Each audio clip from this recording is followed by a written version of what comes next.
Il est 17h22. Nous accueillons cette fois-ci Monsef Déragi, député du PLQ. Bon après-midi, Monsieur Déragi. Oui, bonjour, comment ça va? Moi, ça va toujours bien, même quand ça va mal. Monsieur Vous êtes un Déragi, éternel optimiste, je le oui, confirme. absolument. Monsieur Déragi, vous avez présenté une motion à l'Assemblée nationale et ça n'a pas été accepté pour la question du point 0,5 plutôt que point 0,8. Expliquez-nous, Monsieur Déragi.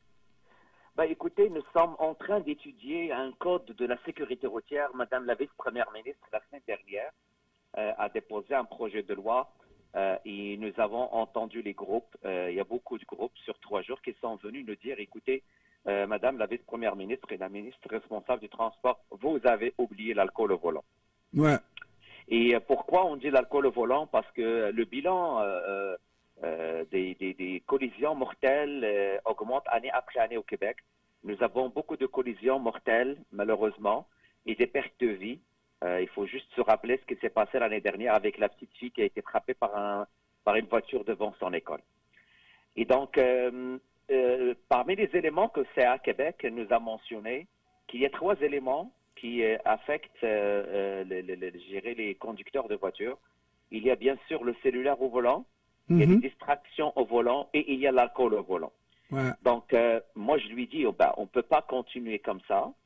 Et surtout qu'on est les seuls au Canada à ne pas baisser les seuils à 0,05. Et juste pour les gens qui nous écoutent, le 0,08, si la police l'attrape à 0,08, c'est criminel. C'est C'est le un code acte criminel. criminel, une C'est accusation un acte, criminelle. exactement, c'est un Mm. acte criminel en vertu de la loi fédérale, en vertu du code criminel. Mm. Nous, ce qu'on dit, ce n'est pas baisser le 0,08 ou 0,05 pour le code criminel.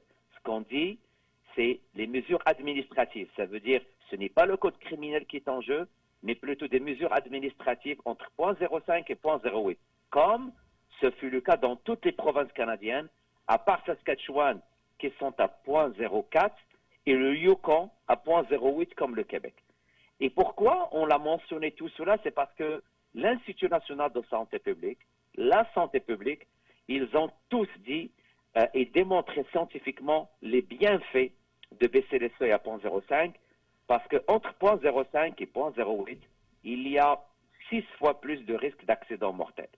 Donc, on s'est basé sur des études scientifiques, sur un rapport du coroner, sur CA Québec, sur ce qui se passe dans les autres provinces, et on a déposé notre motion pour dire au gouvernement, on ne peut pas entreprendre l'étude détaillée d'un projet de loi sans agir sur l'alcool au volant.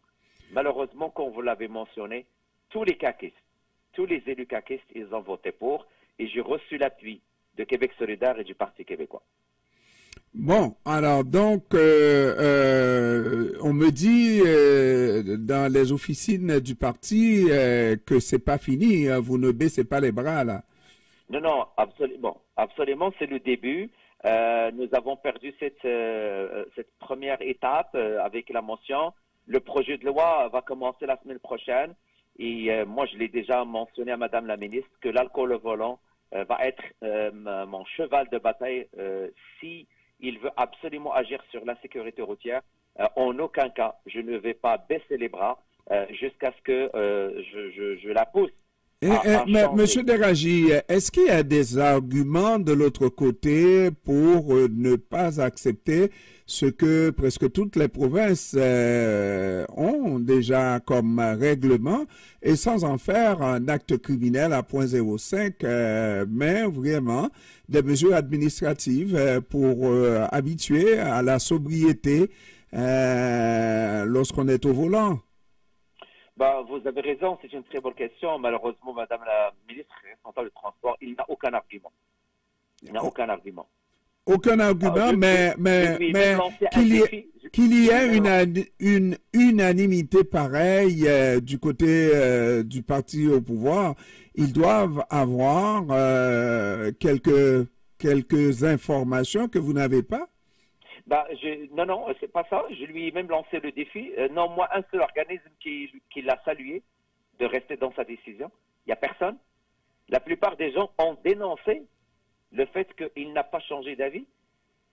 S'il me dit qu'il n'y a pas de transport dans les régions, ben, c'est elle qui est la ministre responsable du transport. Pourquoi il n'y a pas de transport en commun en région?